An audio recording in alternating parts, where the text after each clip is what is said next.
کئی ہزار برس قبل میری پیدائش پر میرا نام میرے آباء و اجداد میں سے ایک کے نام پر شاشین رکھا گیا، جو اپنے وقت کے جنوں کے سردار تھے۔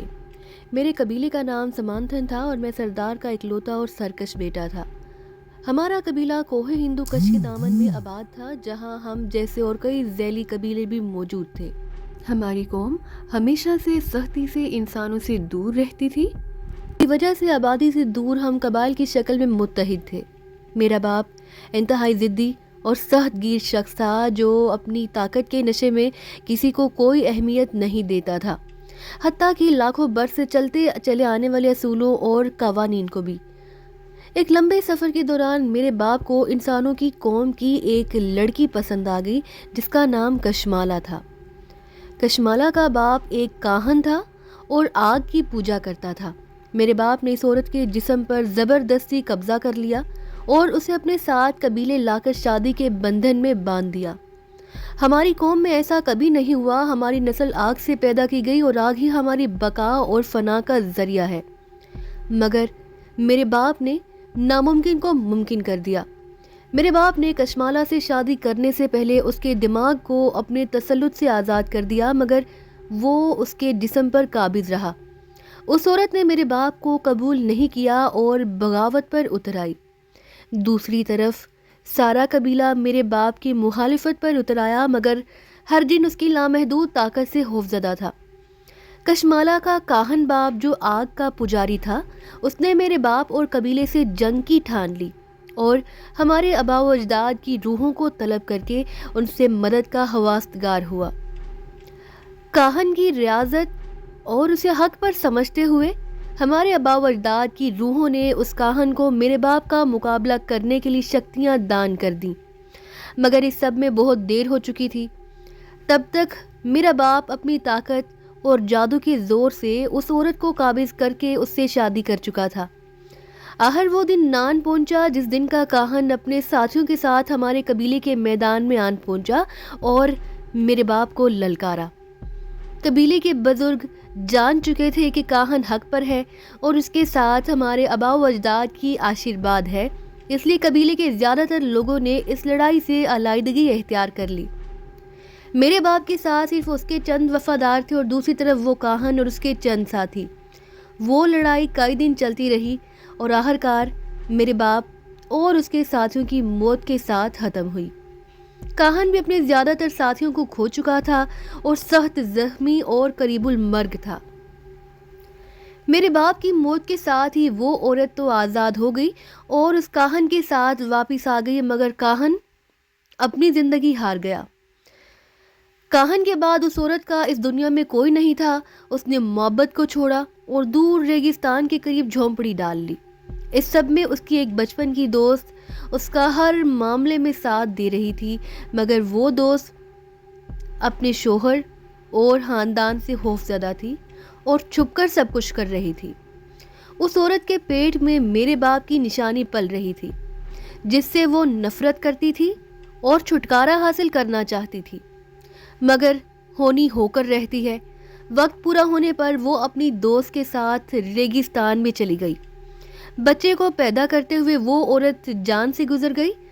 اس کی سہیلی نے اسے اس ادھ جنے بچے کے ساتھ ریت میں دفن کر دیا اور وہاں سے بھاگ نکلی۔ شاید کہانی وہیں ختم ہو جاتی، مگر اس عورت کی لاش گہرائی میں دفن نہیں تھی۔ تیز طوفان نے ریت کو اپنی جگہ سے سرکا دیا اور اس کی لاش اور وہ ادھ جنا بچہ بھی ریت سے باہر نظر آنے لگا۔ فطرت نے بارش برسائی تو اس بچے نے آنکھیں کھول دیں، مگر ادھورے پیدا شدہ بچے کو اس ریگستان میں صرف موت مل سکتی تھی، صرف پانی اس کی زندگی نہیں بچا سکتا تھا۔ انسانی مخلوق کی دیکھنے کی حد 400 سے 700 نینو میٹر ہے، یعنی انسان اپنی آنکھ سے الیکٹرو میگنیٹک اسپیکٹرم کی وہی روشنی دیکھ سکتے ہیں جو 400 سے 700 نینو میٹر کے درمیان ہوگی، مگر دنیا میں اس سے ہٹ کر بھی بہت سی روشنیاں موجود ہیں، جیسے X ray vision, ultraviolet gamma rays وغیرہ۔ دنیا میں بہت سے جانور ایسے ہیں جن کا اسپیکٹرم انسانوں سے مختلف ہے، اس لیے وہ ان چیزوں کو بھی دیکھ لیتے ہیں جنہیں انسان نہیں دیکھ سکتے۔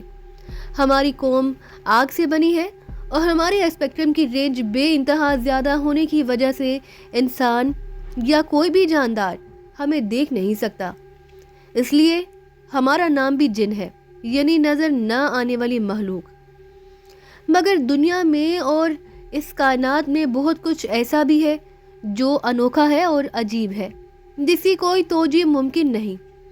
ایسے ہی انسانوں کی قوم سے ایک بابا حامن بھی تھے جو حیرت انگیز صلاحیتوں کے مالک تھے۔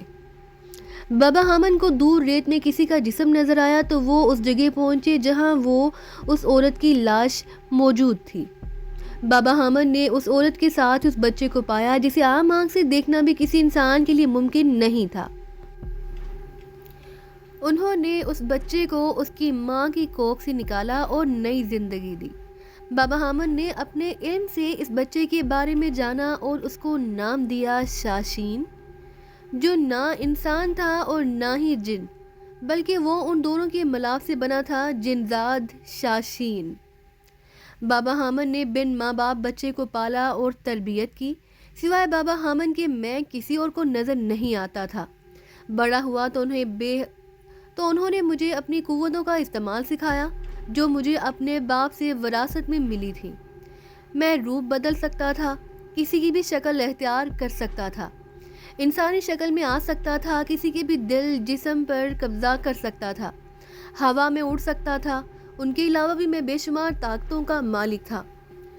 بابا حامن نے مجھے میری قبیلے کے بارے میں بتایا، میرا باپ، میری ماں، میرا خاندان۔ میں انسانی روپ میں ان کا بیٹا بن کر ان کے ساتھ رہتا تھا۔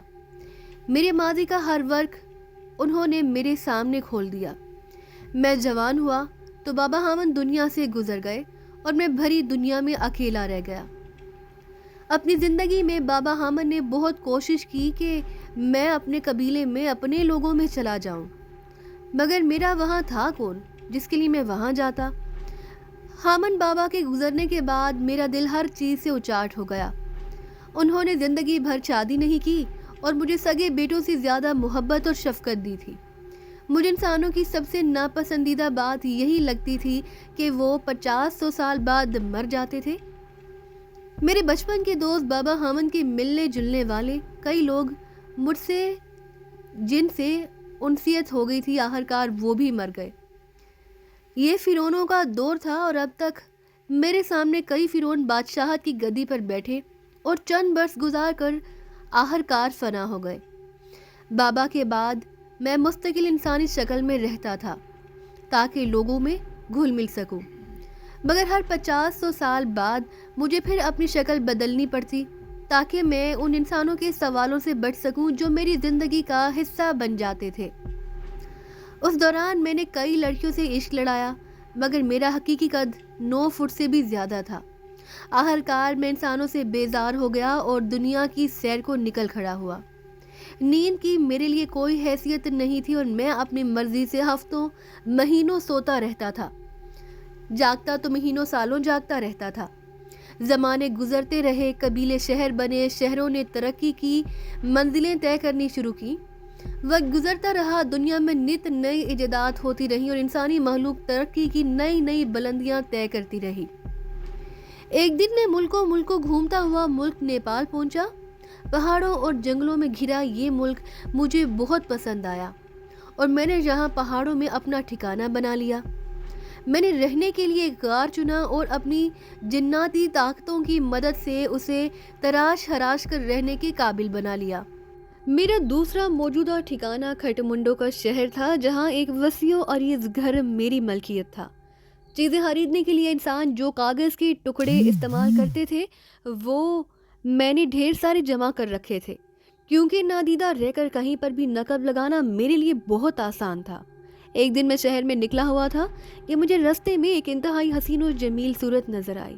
بڑی بڑی گہری جھیل سی آنکھیں، گلاب سے ہونٹ، ہوا میں لہراتی دراز زلفیں۔ میں نے اپنے علم کے زور سے جان لیا کہ اس کا نام سحر تھا اور وہ کسی بدھ بھشکوں کی بیٹی تھی جو وہاں کی کسی ٹیمپل میں اپنے باپ کے ساتھ رہتی تھی۔ میں نے رات ہونے کا انتظار کیا اور اس ٹیمپل میں پہنچ کر اڑتا ہوا اس کی کٹیا میں داخل ہو گیا۔ وہ بستر پر دراز تھی، اس کے برابر میں کچھ دور موجود دوسرا بستر خالی تھا جو شاید اس کے باپ کا تھا۔ میں اس کے قریب پہنچا اور جادوئی الفاظ ادا کر کے اس کے جسم میں داخل ہو کر اس پر مکمل قبضہ کر لیا۔ میرا ارادہ اسے اپنے گھر پر لے جانے کا تھا تاکہ اسے مستقل اپنے پاس رکھ سکوں۔ کسی انسانی جسم میں داخل ہونے کے بعد ہماری طاقتیں محدود ہو جاتی ہیں، کیونکہ ہمارا وجود سایہ بن کر انسانی جسم کا حصہ بنتا ہے۔ اس لیے اس انسانی جسم کے ساتھ اڑ کر ایک جگہ سے دوسری جگہ جانا یا اس جسم میں رہتے ہوئے بہت سی دوسری طاقتوں کا استعمال کرنا ممکن نہیں رہتا۔ میں نے اسے بستر سے اٹھایا اور کٹیا سے باہر جانے کے لیے قدم بڑھائے، مگر اسی وقت ایک بوڑھا اندر داخل ہوا جس نے گہروئے رنگ کا بدھ بشکوں کا مخصوص لباس پہن رکھا تھا اور اس کی آنکھیں شعلے اگل رہی تھی۔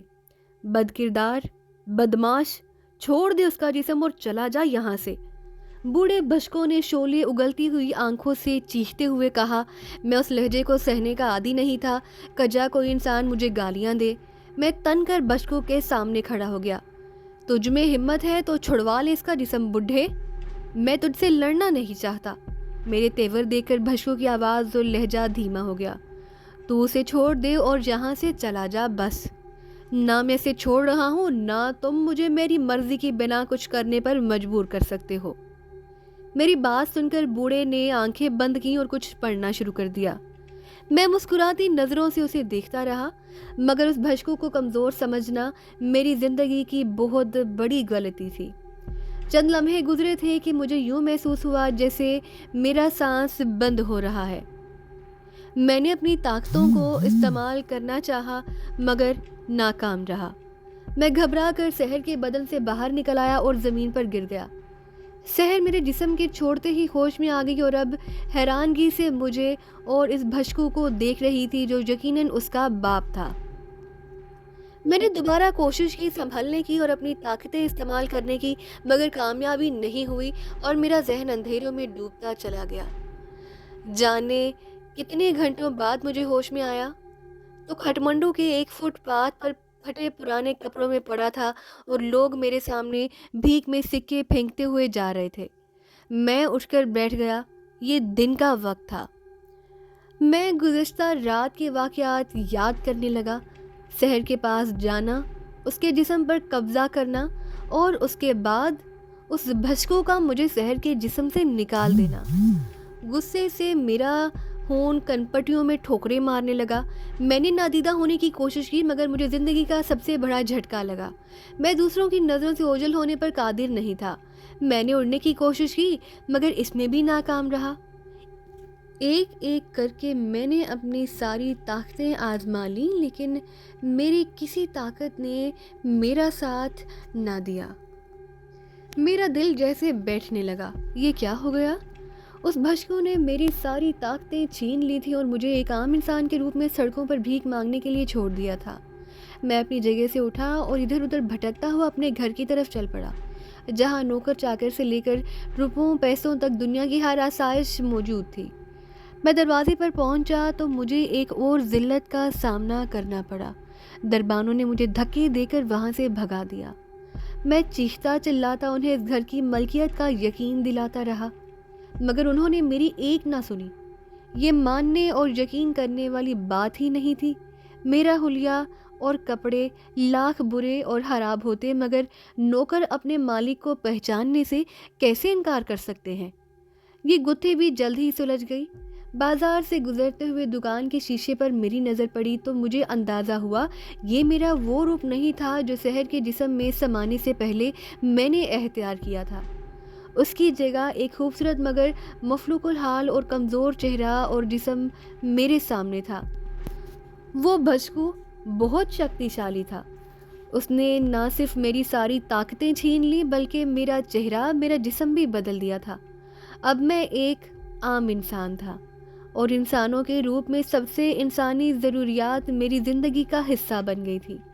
بھوک سے میری آنتوں میں بل پڑ رہے تھے مگر میرے پاس روپے نہیں تھے کہ میں کچھ خرید کر کھا سکوں، اپنا حلیہ بہتر کر سکوں۔